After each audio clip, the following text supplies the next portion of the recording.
Гэр интернет дараа төлбөрт багцтай боллоо. Гэр интернет. Зорион төргийн үзэгчдээ Монгол Коммент нэвтрүүлэг ээлж дугаар үзэгч та бүхэнд хүрэхэд бэлэн болоод байна. Өнөөдөр 3 дугаар сарын 12-ны даваа гараг 18 цаг 1 минут Монгол Коммент нэвтрүүлэг үзэгчдээ хүрч эхэллээ. За өнөөдөр хөтлөгч миний би ганцаараа Монгол Коммент нэвтрүүлгээ хөтлөхөөс өөр аргагүй болсон. Учир нь гэх юм бол манай хамтрагч Билгээгийн маань эрүүл мэндэд жоохон асуудал үүссэн.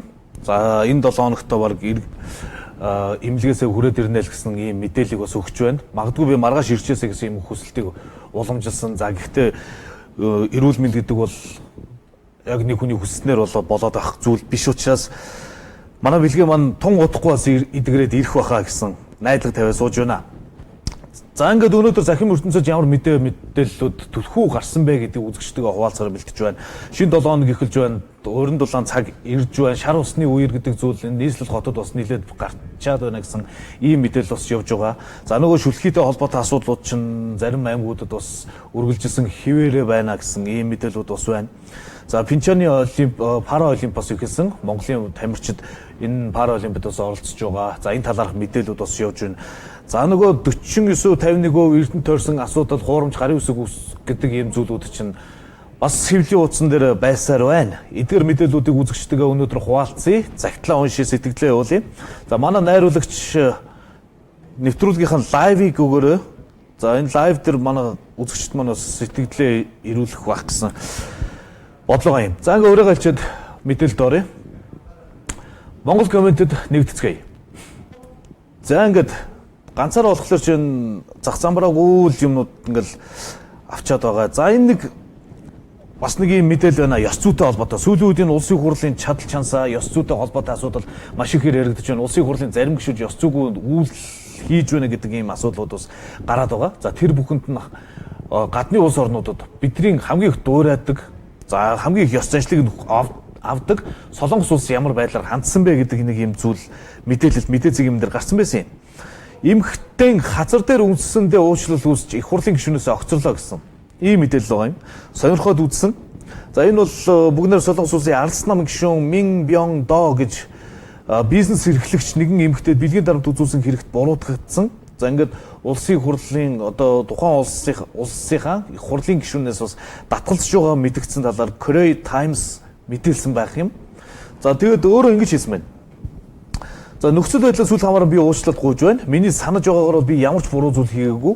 За миний нэр эмэгтэйчүүдэд бэлгийн дарамт үзүүлсэн хүмүүсийн дунд багтаж байгаад нийт сонгогчдоос бас уучлалт хүсэж байна. Намайг 2008 оны 5 дугаар сард нэгэн эмэгтэйд дургүй багт нь хүч хэрэглэж хацар дээр нь үнссэн гэж буруутгасан. Би үүнийг зөвшөөрж байгаа бөгөөд олон жил өнгөрсөн ч хохирогч болсон эмэгтэйгээс уучлалт хүсэж байна. Мөн цагдаагийн газраас дуудсан цагт нь очиж мэдүүлэг өгч үйлдэлсэн хэрэгтэй зохих ял авахд бэлэн байна гэдэг. Ийм хариултыг өгөөд улс парламентын гишүүнийхээ бүр ирэхээс нь татгалзаад парламентын гишүүнээс огцорж байгаа юм. Ийм ёс зүй энэ хүмүүст байд юм байна. За энэ ардчлал хөгжсөн улс орон гэдэг чинь ерөнхийлөгчөө хүртэл санал суулаас нь буулгаж чаддсан юм байна. За улсын хурлын парламентын гишүүд нь хүртэл өөрсдийнхээ 10 жилийн өмнө холбогдсон хэрэг нь өндийж босч ирэхэд хариуцлага үүрээд албан тушаалаа өгч чаддсан юм байна. За энэдээс л бид нар бас суралцах хэрэгтэй байна. Бид нар ч өнөөдөр гүрээсээр намын эрх ашиг, за хувийн эрх ашиг, олон эрх ашиг өмнөө тавьдаг болохоос биш. За бусдын эрх ашиг ерөөсө тоож үздэггүй нэг ийм дүр төрхтэй болчиход байгаа. За ингээд ямар ч хэсэн 2008 он цогтуурлахундаар үйлчлдэг караокед болсон. Тэр надтай бүжиглэхийг хүс гинт наваг үссэн. Дараа нь миний өмнөдний захиргааныг тайлгцсан байсан гэсэн ийм зүйлийг тэр эмэгтэй нь хэлсэн байт юм байна. За үүнтэй холбоотойгоор одоо түүнийг бэлгийн дарамт учруулсан гэдэг асуудлаар. За манад бол ийм караоке дуулж бүжиглэх байтугай юмнууд л болоод байгаа гэдгийг үзэгчд маань бас надаар хэлүүлдэггүй сайн мэдчихэж байгаа бах. За нэг иймэрхүү зүйл байна. За дараагийн мэдээлэл Ньюс цэгийн мен дээр гарсан мэдээлэл байна. 32 м ургийн бичгийг хүлээлгэн өглөө гэд. За энэ бас монголчуудын ургийн бичгээ хөдлөх, өмнөх хойжох түүхээ мэддэг ийм сайхан уламжлалыг бий болгоход нэлээд том ач холбогдол бүхий арга хэмжээ болсон. За энэ арга хэмжээний талаарх мэдээлэл гарсан байгаа. Доктор Пүрвдөрж Сартуул овгийнхны угсаа нутаг усны нэршлийн тухай өгүүлэх Сарт гол цэцэн вангийн шастар оршвоо бүтээлээ архивын ерхий газарт өнөөдөр бас хүлээлгэж өгсөн юм байна. За энэ ургийн бичгийн хувьд бол 32 м урттай 4000 гаруй хүний нэр бичигдсэн. За их хувь нь архивын ерхий газар хадгалагддаг. За үүнийг кирилл бичгээр хөрвүүлэн архивын ерхий газарт хүлээлгээ өгч байгаа юм байна. За ингээд ийм хуучин монгол бичгээр бичсэн ийм урт маш хор дээр үеийн бас нэлээд сайхан түүхийн баримт төснийг одоо ингээд кирилл хэлбэр дээр оруулаад архивын газарт бас хүлээлгэж өгч байгаа юм байна. За энэ бол бидний одоо өмнөх түүхээрээ багтдаг. За одоо ингээд үндэс угсаа нь янз бүрийн асуудал яригддаг болчиход байгаа үед бол яах аргагүй бидэрт бол ургийн бичиг гэдэг зүйл маш чухал хэрэгтэй юм байна. За тэгээ ургийн бичгийг хөтөлж эхлэх асуудал гарч нэлээд их аян өрнсөн. Одоо ургийн бичгээ хөтөлдөг ажуур нь хэрэг байдгийг одоо энэ тэнд ороход ч дээшээ бараг 5%-ийн намтрыг бичүүлэх нь холгүй ийм асуудал болчихсон байна лээ. Тэгэхээр зэрэг ургийн бичиг гэдэг зүйл бол яг мэдж байгаа өөрсдийнхөө архив, түүх, шашдар судалж ухаж төнкөж байгаад гаргаж ирсэн тэр үеэсээ эхлээл бичээл явуучих бол боломжийн зүйл байгаа боломжийн зүйл юм байна. За цаашаа тэгээд энэ ургийн бичгийг хөтэлдэг ийм байдлаас монголчууд сэргээх баха. За дараагийн мэдээлэл сурагчдын амралт эх 7 хоногт эхэлнэ гэсэн мэдээлэл байна. За сая бол 2 дугаар улирлын амралт нөгөө хүүтэн, утаатай, ханаа том уу ихтэй байгаагаас шалтгаалаад 1 сарын хугацаанд сурагчдын амралт үргэлжилсэн. За гэхдээ энэ 1 сарын амралтанд сунгасан амралтын өдрүүдийг бол зуны амралтаас нь сас тооцох тухай бас яригдсан. За харин нийслэлийн сургуулийн баг дунд ахлах ангийн сурагчдын 3 дугаар улирлын амралт эх 7 хоногт эхэлх юм байна. За тодорхойлох хэлэх юм бол сурагчдын амралт эх пүрэв гарагт буюу 3 дугаар сарын 22-ны өдрөөс эхэлж 4 дугаар сарын 1-ний дуустал үргэлжилнэ гэж байна. За аймаг сум тосгон багийн сургуулийн баг дунд ахлах ангийн сурагчдыг 3 дугаар улирлын амралт 3 дугаар сарын 26-ны өдрөөс эхэлж 4 дугаар сарын 8-ны дуустал үргэлжлэх юм байна. За ингэж хойшилж байгаа, уртсгаж байгаа шалтгаан гэх юм бол яг энэ эд мал төлдөг үе байгаа. За тийм учраас бол орон нутгийн сургуулиудын амралтын хуваарийг бол тодорхой хугацаагаар бас нааш нь болгож байгаа. Ийм зүйл байна. За дараагийн мэдээлэл. Нийслэлийн 2 сартай 38 мянган хүүхдийг бүгдийг нь хатгааны вакцинд хамруулна гэсэн мэдээлэл явж байна. За энэ хатгааны вакциныг тариулах ажил бол өмнө нь бол зөвхөн юун дээр баян зүрх дүүрэг дээр туршилтын хэмжээнд явагдаж гин гэж ярьжсэн. За одоо харин нийслэлийн бүх хүүхдийг 2 сартай бүх хүүхдийг бол хамруулна гэсэн ийм мэдээлэл байна. За 2 сартай хүүхдийн тоо бол 38 мянга орчим байгаа юм байна. За энэ сарын 1-ээс эхлээд нийслэлийн бүх дүүргийн 2 сартай хүүхдүүдийг уушгины хатгалгаа буюу хатгалгааны одоо эсрэг 13 цент вакцинаар дархлаажуулж эхэлсэн. За энэ ажил газар дээр хэрхэн явагдаж байгаа талаар энэ эрүүл мэндийн сайд, нийслэлийн эрүүл мэндийн газрын дарга, эрүүл мэндийн яамны тандалт шуурхай удирдлагын хэлтсийн дарга гэдэг энэ албаны хүмүүс нь очиж үзэж танилцсан юм байна. За тэгээд Сүхбаатар дүүргийн нэгдсэн эмнэлэг дээр очисон тус дүүргийн хувьд бол өдөрт 20-25 хүүхэд вакцин идэг. Нийтдээ 150 хүүхэд хамрагдах ёстойгоос 94% хамрагдaltaй байна гэсэн. Ийм мэдээлэл. За энэ бодвол нэг өрхийн эмнэлэг дээр л очисон байл үүдээ. За энэ хатгааны эсрэг вакциныг тэгвэл одоо 160 орнд хийж байгаа юм байна. 38 мянган хүүхдийг 3 удаагийн тунгаар дархлаажуулахад шаардлагатай 110 мянган тонн вакциныг нэгдсэн үндэсний байгууллагын хүүхдийн санд захиалж 35 мянган тоног нь хүлээж авсан. За Улаанбаатар хотод амьдардаг хүүхдүүд цагаагаар нөхцөл байдал болон утаанаас шалтгаалж ханаад хүрч уушгины хатгаа болж хүндрэх тохиолдол их байгаа. За ялангуяа вирус, бактери хавсарсан хатгааны үед хүүхдийн эрүүл мэнд амь насанд нь бас хохирол үзүүлэх нөхцөл байдал үүсэж байгаа учраас энэ вакциныг хийхээс өөр аргагүй болсон гэсэн юм мэдээлэл өгч байгаа юм байна. За ингээд Англи улсад үйлдвэрлэдэг 160 оронд хийж байгаа. За дэлхийн эрүүл мэндийн байгууллагын чанарын сертификат олгосон орон нутагт 2019 оноос эхлэн хатгааны эсрэг вакциныг хийнэ гэж байна. 2019 оноос. За энэ өвлөөс эхлээл одоо нэг 10 сарын дараанаас эхлээл хийж эхлэх юм байна да. Орон нутагт. За нийслэлд ямар ч гэсэн 38 мянган хүүхдэд бол энэ вакциныг хийнэ гэсэн мэдээлэл явж байна. За дараагийн мэдээлэл Оллоо цэгийн минээс. Пинчэн 2018 Гамболд 16 дугаар байрт орлоо гэсэн ийм мэдээлэл байна. Бүгнээр Солонгос улсын Пинчэн хотод болж байгаа өвлийн 12 дугаар Параолимпийн наадамд Монгол улсыг төлөөлөө олон улсын хэмжээний мастер Батмөнхийн Гамболд оролцож байгаа.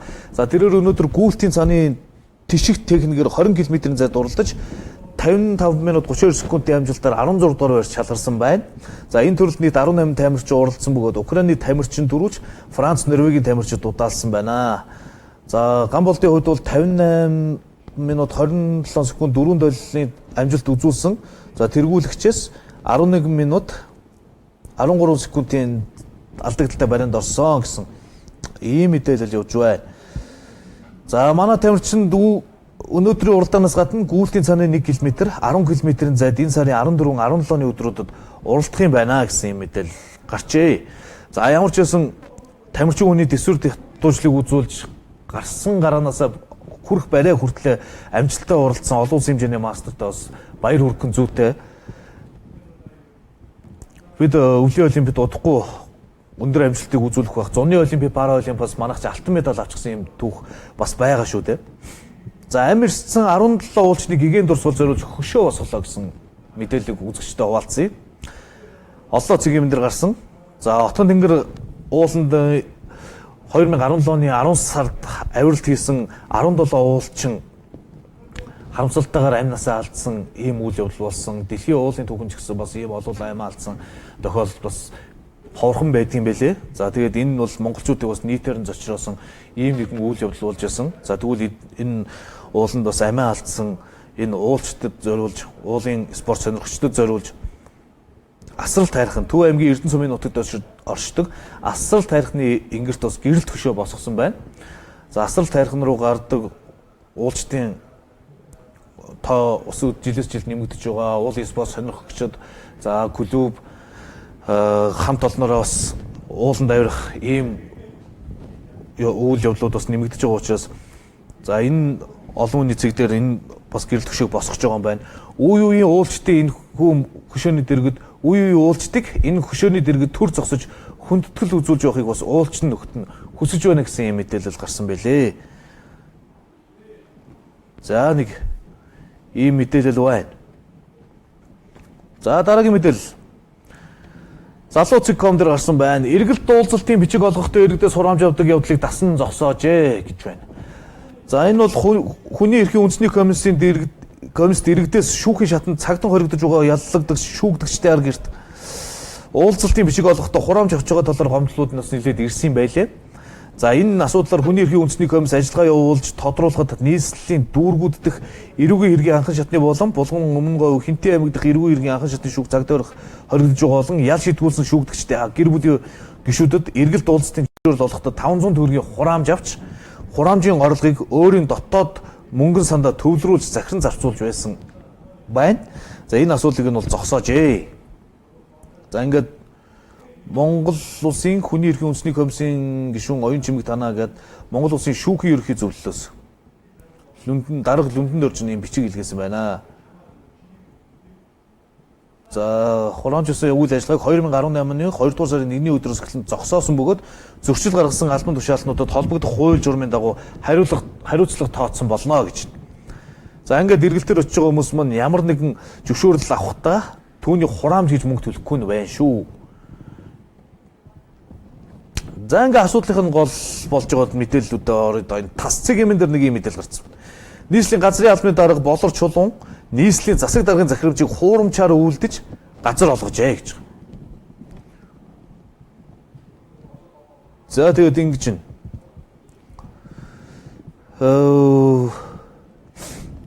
Газрын асуудлууд ч одоо ингээд үргэлжилсэн хിവэрээ хуурамч гэдэг зүйлүүд ч бас үргэлжилсэн хിവэрээ. Бараг нэг ярьж байгаа бичлэгийг л хоорондоо ярьж байгаа хүмүүсийг яриг л хооронд нь эвлүүлж нагаад хуурамч болгож чаддаг хүмүүс чинь одоо өөрснөө нөгөө үнэт цаас алтан бичгийг бол хуурамчаар үлдээж явдгийн байна гэсэн нэг юм зүйл байх юм. Захирамжлаагүй захирамж гэдэг. Иргэн бямдар зүс мөнгөн дүргийн авлагатай байжээ. Бямдар зүс за ингээд Баянгол дүргийн 12 8 дугаар оронд 2 хэсэг газар, Согин харган дүргийн 21 дугаар орны аргун төсөл нь 3.8 га газрыг өгч зөрүүд нь иргэн мөнгөө нэмж өгөхөөр тохиролцсон. За ингээд нийслэлийн засаг даргын 2017 оны 5 дугаар сарын 11-ний өдрийн захирамжаар ингээд эзэмшилх эрхтэйгээр гаргаж өгөхөөр ингээд тохиролцсон.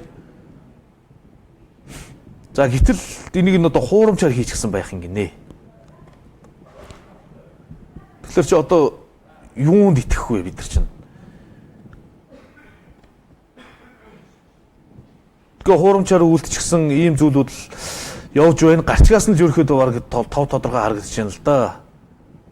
Захирамжийг засаг дарга нь өөрөө мэдээгүй гэж.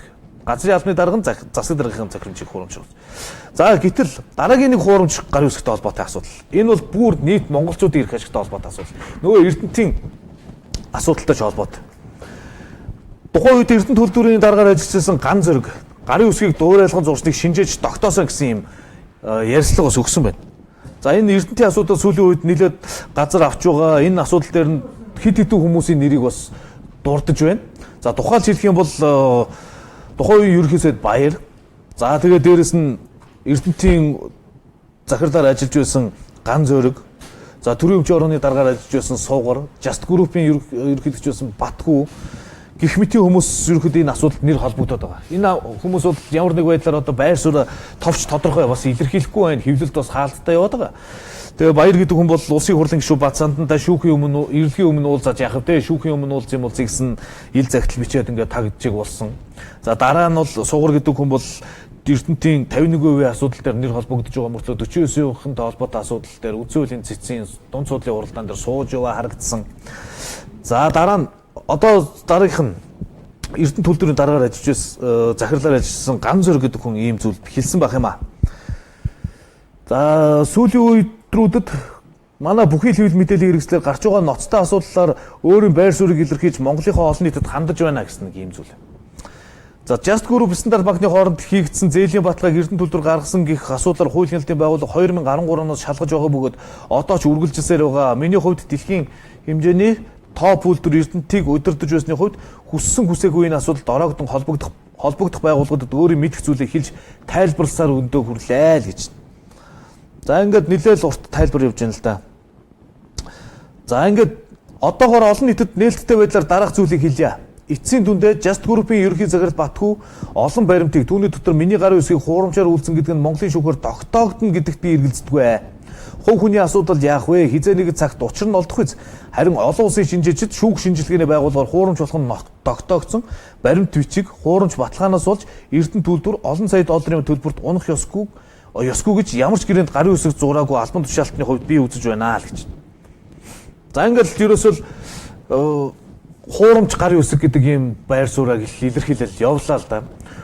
Хуурамч гарын үсэг бол тэр Суугар гэдэг хүний гарын үсэг сүүлд гашж байгаа албан тушаал дээр зурсан гарын үсэг өмнө нь тэр стандарт банк руу явуулсан гэдэг гарын үсэг хоёр дээр нэлээд адилхан л гарын үсэг бас харагдаж ирсэн. Магадгүй бас хууль шинжлэх байгууллагууд энийг бас тогтоогоод хуурамч үгүй юу гэдгийг тогтоох баг. Гэхдээ бид нар чинь олон жилийн туршлаас харагдаж байгаа шүү дээ. Яг энэ томоохон стратегийн орд газруудыг наймаалцах гэрээ байгуулах, за тэгээд томоохон мөнгө төгрөг их хэмжээний саяар хэмжигдэх хэмжээний доллартай холбоотой гэрээ хэлцрийн асуудал төр чинь алдаа мадагтай зүйл байсан байна гэдгийг мэдэж байгаа хүмүүс нь өнөөдөр ямар нэгэн хариуцлага үүрхгүйгээр ингээ яваад байгаа тохиолдлуудыг бид нар мэдж байгаа. За тийм учраас энэ асуудал магадгүй бас хэрвээ хуурамч биш бол яах вэ гэдэг ийм зүйл яригдах юм. Тийм бол одоо энэ асуудал чинь ингээл нөгөө нэг их мөнгөнийхэн сурганд чимээнд нь дарагдаад дуусах уугүй юу гэдэг зүйл байгаа.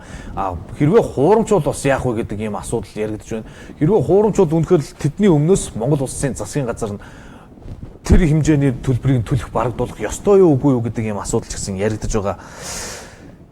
За мэдээллүүд нэгсэн дуулах чи тэгээд цаг гарвал цагч хангалттай гарах юм байна дөө. Тэгээд загтал занаагаа уншиж сэтгэлээсээ бас явуулъя. За манай лайв маань холбогдсон болов уу? За лайв хараадах юм. Лайв холбогдсон бол бас лайв оруулах юм. За лайв арай ороогүй байгаа юм шиг үн тий.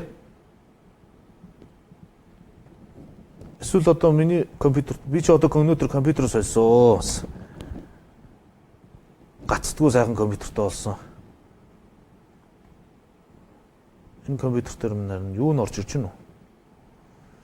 За лайв маань орж ирэх байгаа юм байна.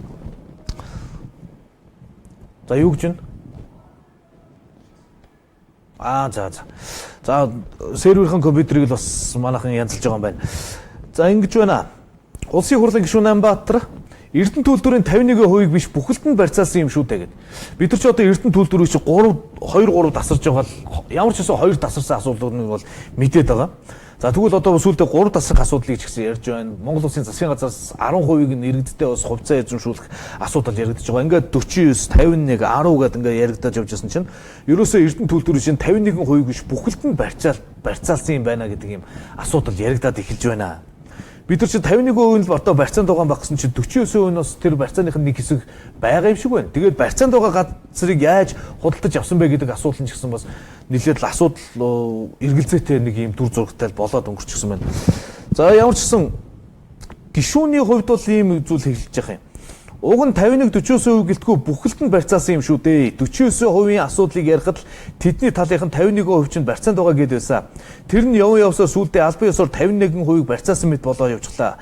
Эрдэнэ төлөвлөрийн төлөөд өдөртөх зүйл 2007 онд Өмнөд Африкийн Стандарт банкнд баталгаа гаргаж өгч Just Group 20 сая $, зээснээр энэ ловрын эхлэл тавигдсан юм билээ. Тухайн үед Эрдэнэ төлөвлөрийн захирлаар Наранхүү, санхүү эрхэлсэн захирлаар нь Помиченко нар ажиллаж байсан. Эндээс эхлээл хөөх шалгах ёстой. Тэр үед тууцын гишүүнээр ажиллаж байсан хүмүүс ч ийм шийдвэр гаргахад оролцсон. Овоо босгоогүй шаазгын өндөр сухаа гэж 2007 оны баталгаа жинхэнэ байсан.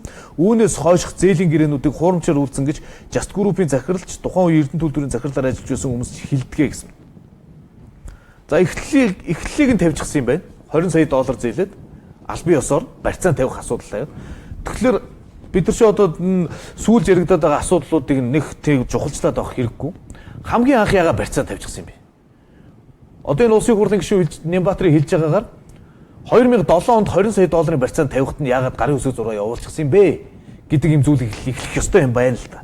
Тэгээд ингэж барьцаалж болдгийм байна гэдэг зүйлийг чинь санаа аваад дараагийнх нь юмнуудыг хуурамчаар үлдээж явуулчихсан гэдэг энэ тайлбарууд нь яваад байгаа юм биш үү? Ер нь яагаад анх тэгсэн юм бэ гэдэг зүйл дээр л ингээд тайлбар өгөх шаардлага тулгарч гарч ирж байна да. Тэгээ энэ асуудлууд нь удахгүй бүрэн бүтнээр орж ирэх юм байгаа.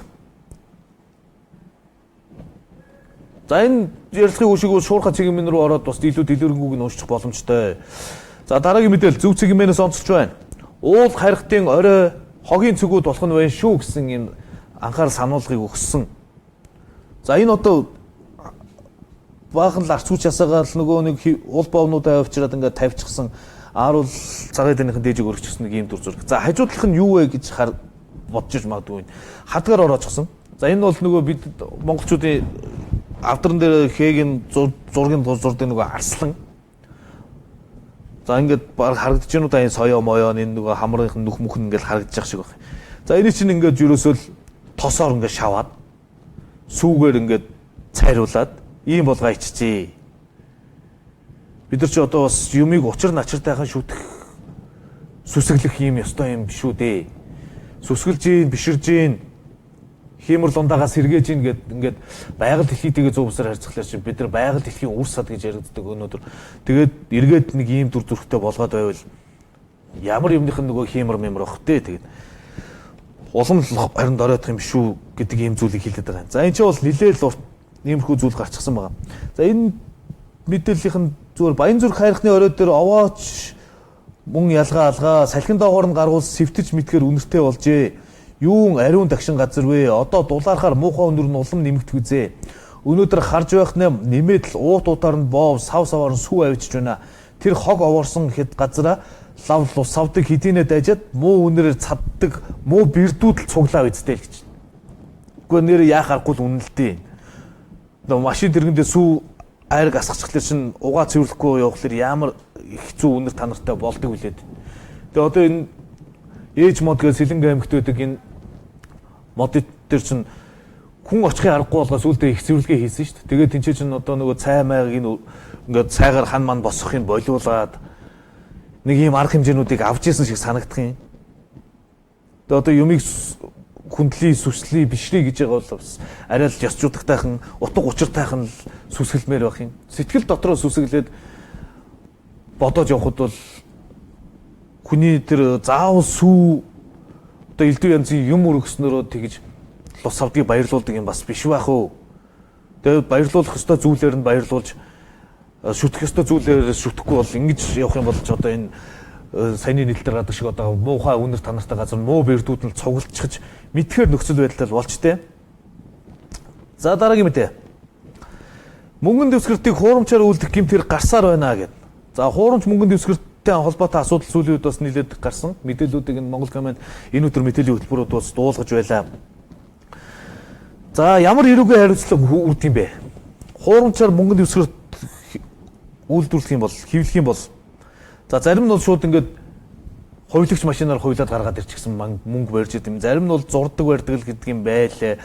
За зарим нь бол тэгэл янз бүрийн л арга хэрэглэл яваад ах шиг байх юм. За энэ бол мэдээж илэрнэ. Одоо ч бүх үйлчлэгээний байгууллагууд ерөнхийдөө камертай болчихсон. Ямар нэг байдлаар энэ мөнгийг эргэлтэнд оруулахын тулд үйлчлэгээний байгууллагаар л хандах нь ойлгомжтой.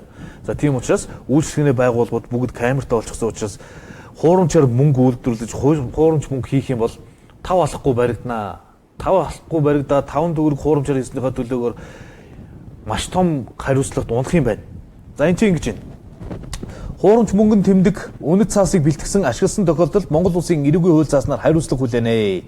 За үүнд үнэт цаас захим карт төлбөрийн бусад хэрэгсэл онцгой албан дотрын тэмдэг санхүүгийн баримтыг хуурамчаар үйлдсэн хуурамчаар үйлдсэнийг мэдсээр байж хадгалсан ашигласан төв зөөвөрсөн тараасан бол 5401-ээс 27001-тэй тэнцэх хэмжээний мөнгө төгрөгөөр торгох эсвэл 1 жилээс 5 жил хүртэлх хугацаагаар хорих ял шийдгэнэ гэж. За Монгол улсад төлбөр тооцооны хэрэгсэл болон ашиглаж байгаа үндэсний гадаад улсын мөнгөнд тэмдэгтийг хуурамчаар үйлдсэнийг мэдсээр байж ашигласан гэдэг ингээд төрөнд зааварж яваад 2 жилээс 8 жил хүртэлх хугацаагаар хорих ял шийдгэнэ гэж. За гэмт хэргийг зохион байгуулалттай гэмт бүлэг үйлдсэн бол 5 жилээс 12 жил хүртэлх хугацаагаар хорих ял шийдгэнэ гэж. За энэ чинь одоо нэг хүн бол одоо яа гэсэн 2 хүн болоод явчихлаар чинь өгсөө хуйлцсан болоо явчихд юм байл шүү дээ. За нэг найзтайгаа нийлээд чамд тийм юм байна уу? Надад ийм юм байна гэж байгаа хийчихсэн бол тэгэл өгсөө хуйлцсан болоо л явчихна. Тэгэл нөгөө ял нь нэмэгдээл явчихна. За гэмт хэргийн хуулийн этгээдийн нэрийн өмнөөс хуулийн этгээд ашиг сонирхлын төлөө үйлдсэн бол хуулийн этгээдийг тодорхой төрлийн үйл ажиллагаа явуулах эрхийг нь хасаж 121-с 400 мянган нэгжлээ тэнцэх хэмжээний төгрөгөөр торгоно гэж. За ер нь хуурамч мөнгөнд дэвсгэртээс зайлсхийгээрээ хуурамч үгүй юу гэдгийг нь бас шалгаж авдаг байгаарай л гэсэн зүйлийг хэлье. За ингээ хуурамч мөнгөнд дэвсгэртээ чинь зэрэгцээд бас нэг аюултай зүйл нь юу гэхээр зэрэг нөгөө архитын согтууруулах үзэгдэл болчоод байна. 2017 онд нийт гэмт хэргийн 12.4% согтуугаар үлдэгдсэн байх. За ингээд тоо мэдээлэл гинэ. 2017 онд 32259 гэмт хэрэг бүртгэгдсэн. Яг гэмт хэрэг гэдэг статуста орж байгаа юм шүү дээ. За үүнээс 4012 бол хувь буюу 4012 буюу 12.4% согтуугаар үлдгэсэн гэмт хэрэг байна. За согтуур дундаа хэтрүүлэн хэрэглэсэн үедээ зөрчил гаргасан улмаас 86497 хүн саатуулагдсан. Нийт саатуулагдсан хүний 6.3% нь эмэгтэй. За 271 буюу тэг зүүнний 31% нь насан туршаагүй хүн байна. За ингээл нийтдээ 86 мянган хүн байхад л одоо тэрнийх нь 2-3 мянга хавцаан ингээл эмгтээчүүд байх юм. За тэгэл 300-400 хавцаан одоо ингээл насан туршаагүй хүүхдүүд байх юм. Энд чинь зөвхөн цагдаагийн байгууллагад бүртгэгдсэн шүү дээ. А тэрнээс цагдаагийн байгууллагад тэмдэглэгдээгүй, бүртгэгдээгүй, цаагуур найрахгүй согтурж байгаа хичнээн хүн байгаа билээ дээ. За тэгээд за сайн дурын эмчилгээнд Цагдаагийн байгууллага эрүүл мэндийн газар ингээд хамтраад 911 иргэдийг үйлчлэг шинжилгээ онцлогонд хамруулан архин донд хөвцтэй иргэдийг сайн дурын эмчилгээнд хамруулах ажлыг тогтмол зохион байгуулж байгаа. Нийтдээ 431 иргэнийг архины албатын эмчилгээнд хамруулсан байна. За ингээд архи дарс гэдэг зүйл чинь ер нь сүүлийн үед монголчуудыг нэлээд их хавтгаруулж байгаа л баяр гэдэг зүйл нь ихсэж чинь. За баяр зүг гэдэг зүйл нь ихсээд энээсээ гарч байгаа ямар үр дүн байх вэ гэхээр зэрэг амьдралын түвшин арай л чадамжмуу болоод ирэхлээр зэрэг гуниглах нь бас тэрийг дагаад ихсхийн. Тэгээд нөгөө гуник гутарлаа тайлах архиталт нь гуник гутарлаа тайлж нэг хэсэг нь архи угаал баярлаж сингээд нэг хэсэг нь архи угаал ингээд ерөөсө мөнхийн архинд ингээд Монгол улс чинь гинжлүүлч гэсэн л байгаад ах шиг харагдах юм да. За энэ лайв маань орсон уу? За лайв руу ороод үзээтэй.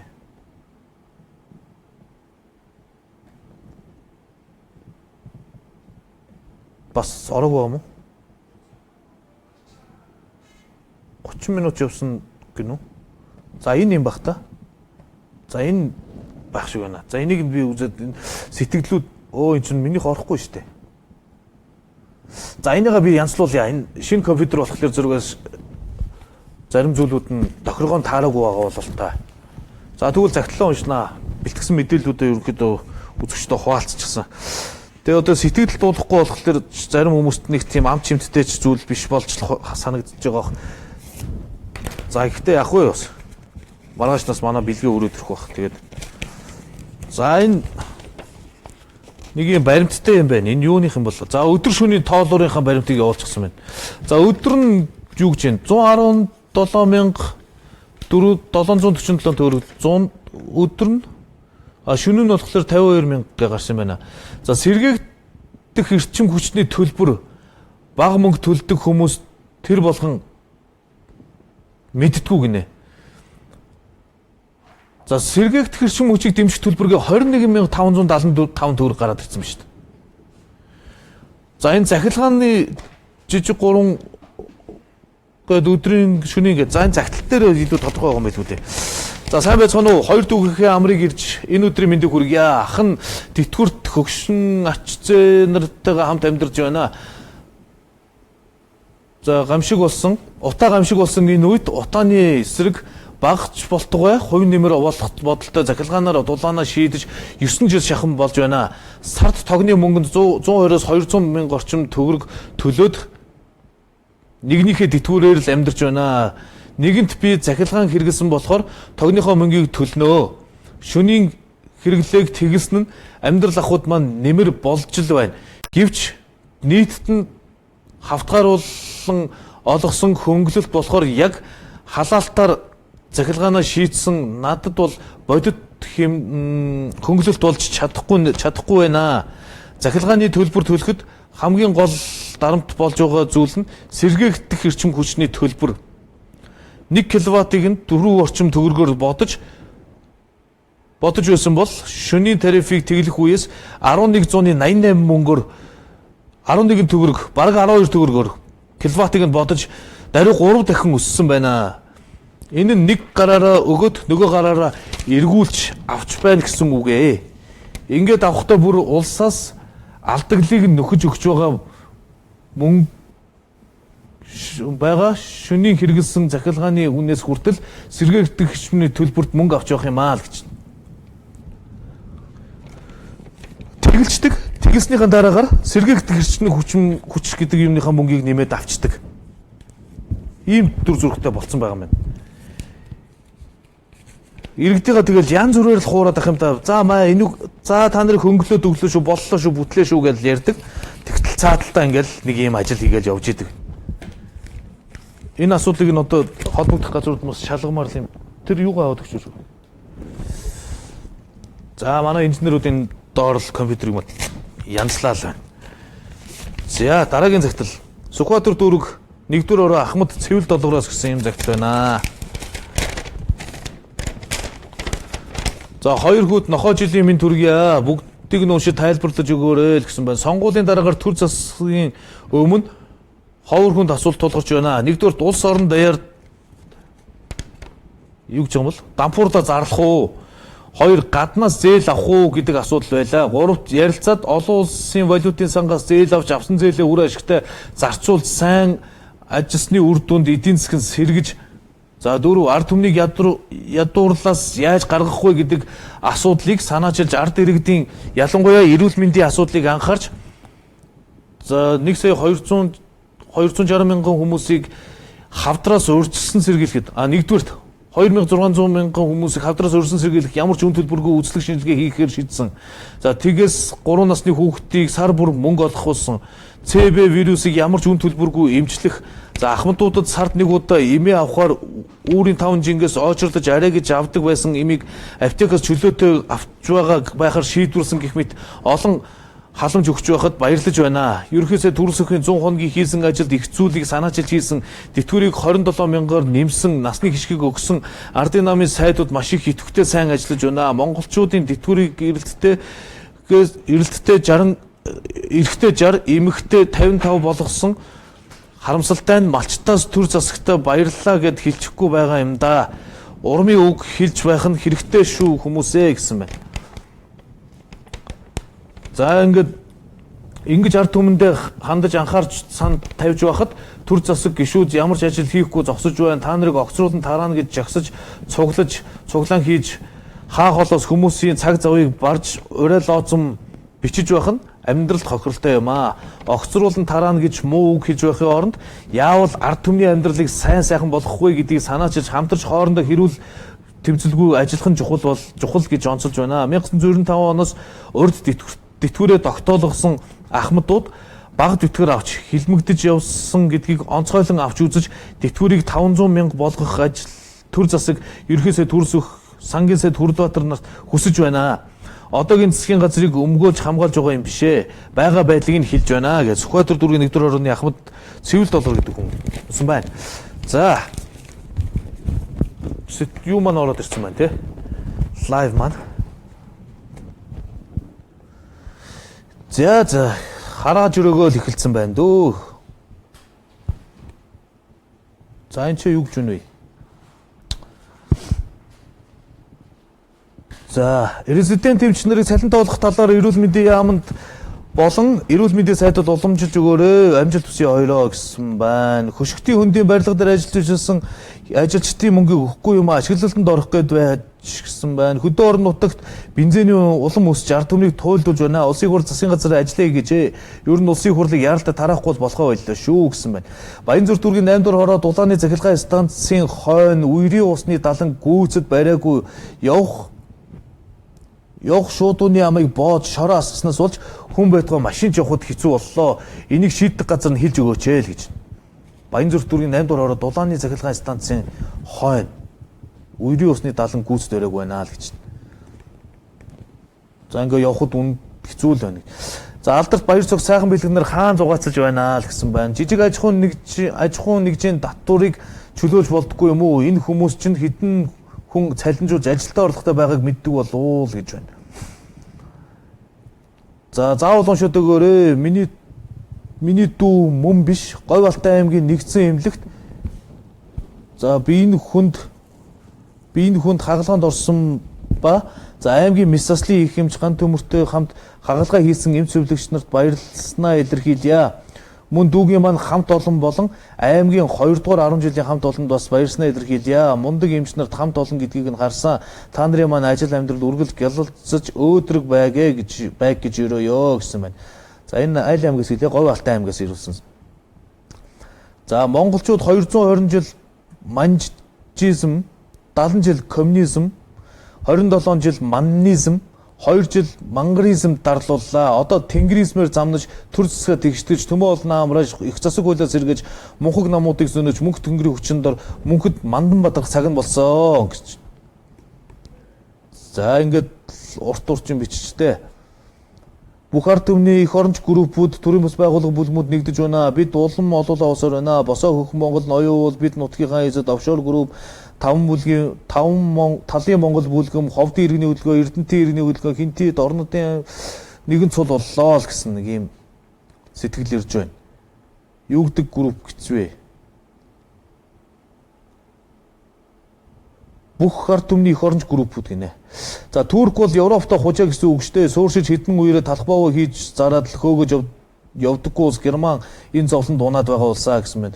Дүнжин гар хизээвэ нууж угаад уралдах гээд байгаа юм уу гэсэн мэт. За дүнжин гар болно гэсэн юм сураг бас чимээ гарсан. Удахгүй тэгээд одоо гараад ирэх байлгүй дээ. Чи мөнгөтэй төрхтэй хүмүүсийн л наадам зогоо болчихсон болохоор чи одоо тэгэл нуувч, далдавч, далдаан л гэдэг зүйл болох байлгүй. За хаан улдүргийн шүлхий томилтын мөнгө хизээ өгөх талаар тодруулаад өгөөч. Шүлхийний томилт хаашаа ороод байдаг юм бэ? Хяндаг газар байдаг юм. Энэ шүлхийг ерөөсө төлөвлөдгөө юм шиг байгаа юм л да. За шүлхий гарна гэж төлөвлөхгүй тэгэл ингээд нөөц хөрөнгө, засгийн газрын нөөц хөрөнгө, нийслэлийн нөөц хөрөнгө гэдэг энэ зүйлүүдээс л гаргаж өгдөг юм шиг байгаа. Тэгээд тэр хөрөнгүүд нь хөрөнгөний мөнгнүүд нь байхгүйгээс болоод алба гүйцэтгэсэн хүмүүсийг л ар гэрийн амьдралыг л хойш нь тавьж чад байгаа л сураг дуулцсан шүү дээ. За орой минь монголчуудад энэ их үргэлжилсэн хавтгаарсан баяр ямар хэрэгтэй вэ? Саяхан болсон Мартин намны баярын шокноос гарч амжилтгүй цэргийн баярыг тэмдэглэхээр энэ тэндгүү тентэр тундар гიშгсэн эрэгтэй эмэгтэй хүмүүс өглөө эрт орой хэсэг бөөнөрөө бөөгнөр суусан харагдах юм аа. Мартар цагдаагийн дуудлага 430 гарсан бидтэй. Улсынхаа ганц сайлын өнөө Эрдэнтийг харийнхан талдсан ганц баримтал Монголын үе үеийн төр огцрог хангалттай шалтгаан биш үү? Хүмүүр сэтгэл зовох юм аа. Зовхын оронд баярлцгаагаад л ууцгаагаад л байна да хөрх. Энэ баярч бас нэрээ арай л хавтгаарч байгаа шиг байна. Энэ ард иргэд чинь өр зээлэндээ баригдаж туйлдаа хурж явахад төр гарсан лойвэрчд улсад учруулсан хохирлыг бид төлж чадахгүй. Харин ч өөрсдийнхөө өр зээлийг төлөхгүйгээр тэмцсэн шүү л гэсэн байна. За сайн байцгаана уу? Булган аймгийн Аршаан цумд сууга дүү Туяа Бадамгар нартай болонд бүгдэнд нь энэ өдрийн төрөг яа л гэсэн. Ажлын 7 өдөртөө баймаар юм аа. Тэгвэл архитал баг болох болов уу гэсэн байна шүү. Шүлхийн томилтын мөнгө хизээ өгөх вэ? Тодруулаад өгөөч л гэж байна. Хөшигтийн хөндийн барилга дээр ажиллаж байсан ажилчдын мөнгө өгөхгүй юм аа л гэж байна. Түүмрийн мөнгө онцгой байдлын албаа агчдад өгөөч. Энэ байгалийн гавьчд ажилласан хүмүүсийн хэрэг нэмэгдэл одоо энэ нэмэгдлүүдийн одоо өгчөхөд болохгүй юм юу байдг юм бол тоо. Энэ асуудлыг бас тодруулъя. Ямар шалтгаан хилээд байдаг юм бол ямар ч үсэн энэ өгнөл гэсэн байгаа гэсэн юм хариултуудыг өгөөд ах юм. Тэгээд яг энэ онцгойгоос нь ч юм уу эсвэл тэр хаан уул дүргийнхс нь ч юм уу аль нэг байгууллагынхаас нь очиж асуухлаар зэрэг одоо дээрээс төсөнд батлагдахгүй байна л гэсэн хариулт өгч байгаа. Мэдээж дээрээс төсөнд батлахгүй байгаа нь гэдэг л хариулт өгөх нь ойлгомжтой л байх л та. Яагаад гэвэл энэ хүмүүс чинь тэр дээрээс өгсөн төсвийн дагуу үйл ажиллагаагаа явуулдаг учраас хаанаас мөнгө олж одоо энэ мөнгийг өгөх үү? Бараг өөрөөсөө мөнгө гаргаад өгч юм бол хаанаас мөнгө олж авилгал авсан эзэн уулсан гэд бүх асуудал үүсдэг юм шиг байна лээ. За хөдөө орон нутагт бензиний үн улам өсөж 60 түмнийг туйлдуулж байна. Улсын хурл засгийн газар ажиллаа хийгээч. Ер нь улсын хурлыг яаралдаа тараахгүй бол болохоо боллоо шүү гэсэн байна. Амралтын өдрөөл багасгачгаа чи тэгвэл архиталт багсан штэ. Чингисийн төрсөн өдөр энэ төр гэдэл Монголын баг бүх өдөр нь баяр болж байна штэ. Арай дэндүү юм а илүү дутуу баяраал багасгачгаа гэж. За одоо чинь ингээд нөгөө нэг шинэ жилээс хойш чинь нэг их хаатын үе дараа баг хаатын үе гэдэг шиг л одоо олон баярууд. За шинэ жил цагаан сар тэгээд Валентин өөр чи юу гэлээ. Тэгээ Мартин 8 цэргийн баяр одоо тэгэл баярлах байгаа хүнд бол олон Монгол хүн сансарт нисний баяр. За тэгээд инээдмийн баяр инээ тэрэ майн баяр юу ч гинүү тэгэл ингээл явдаг. Нэх одоо тэмдэглэж шалдгуу ач холбогдолгүй болчихсон баяруудаа хүртэл бид нар чи сэргээгээл баярлал байдаг нэг иймэрхүү зүйлүүд бас байгаамаа. За бэлгийн маань хаачваа гэсэн байна. За бэлгийн хувьд жоохон эрүүл мэндийн асуудалтай байгаа. Өнөөдөр нэг маск зүүж орж ирээд чөлөөгөө аваад явсан. Энэ 7 хоногтой байна уу? Өнөө маргааштай байна уу гэд хөвтөж имжлүүлж байгаа л гарах юм байлаа. За малчтын тэтгэврт орсон хүн цөөхөн шалгуур нь маш өндөр шалгуурт тэнцэх малчин иргэн байхгүй хэрвээ орж чадгаар байсан бол орсон бол төрдөө баярлгасан даа л гэсэн байна. За хуулиа баримталж амралт баяр ёслолоо багасгуул архитал багасан штэ. Арай дэндүү бүх өдөр нь баяр байх нь халаг байна штэ гэсэн байна. Өмнө говьд колонкууд үнэ болохгүй байна. 92 1850 байна л гэж. Бараг л 2000 л гэсэн үг штэ энэ. Сурагчдын амралтын талаар ахаад мэдээлэл өгөөч гууж өгнө гэсэн байна. За сурагчдын амралт бол нийслэлийн сурагчдын амралт бол 3 дугаар сарын 22-наас 4 дугаар сарын 1 хүртэл гэсэн баха. 7 хоногийн хугацаатай ямар ч гэсэн үргэлжлэх юм байлээ. За харин орон нутгийн сурагчд бол 3 дугаар сарын 26-наас 4 дугаар сарын 8-ны хооронд амралт нь үргэлжлэх юм байлаа шүү. За инх сайхан баяр нарыг эргүүлэн татна гэсэн ерөнхийлөгчийн санал зүв байжээ. Цаг хугацаа алдаад байна даа л гэсэн байна. За сайн байна уу? Өрх толгойсон эцэг ихэд нэгээс дээш өрх толгойсон бүтэн өнчин хагас өнчин хүүхдүүдийг адилхан хамруулж өг гэж хэлж өгөөч. Адилхан хүүхдүүд байгаа шүү дээ гэсэн байна. За ингээд Монгол Коммент нэвтрүүлэг маань дуусч байна. 18 цаг 45 минут боллоо. За хөтлөгч ганц дайчин ганцаард гүгчээр одоо чадан ядна л та бүхэнтэй нэвтрүүлгээ дасчихгүй тулд л одоо сэтгэгдэл, захидал, за тэгээ сайтуудаар гарсан мэдээллээр уулзлаа. Анхаарал үзэгчтэй баярлалаа. Маргааш 18 цагаас эргээд уулзъя. Та бүхэн манай нэвтрүүлгийг TVS телевизийн 1-р сувг, Танир FM 103.6 долгион, TVS Mongol гэсэн Facebook-ийн пэйжуудаар лайв сонсох, үзэх хэлбэрт бүгдэнд нь үзэж болно. За ингээ маргааш уулзцгаая. Монгол комментэд нэгдэцгээе. Гэр интернет дараа төлбөрт багцтай боллоо. Гэр интернет. Хамтдаа хөтөлбөрийн хүрээнд хүүхдийн угаалаг цагаа 100% хүртэлх хөнгөлөлтөй үнээр аваарай. Супер яж байхын нууцчаар сайн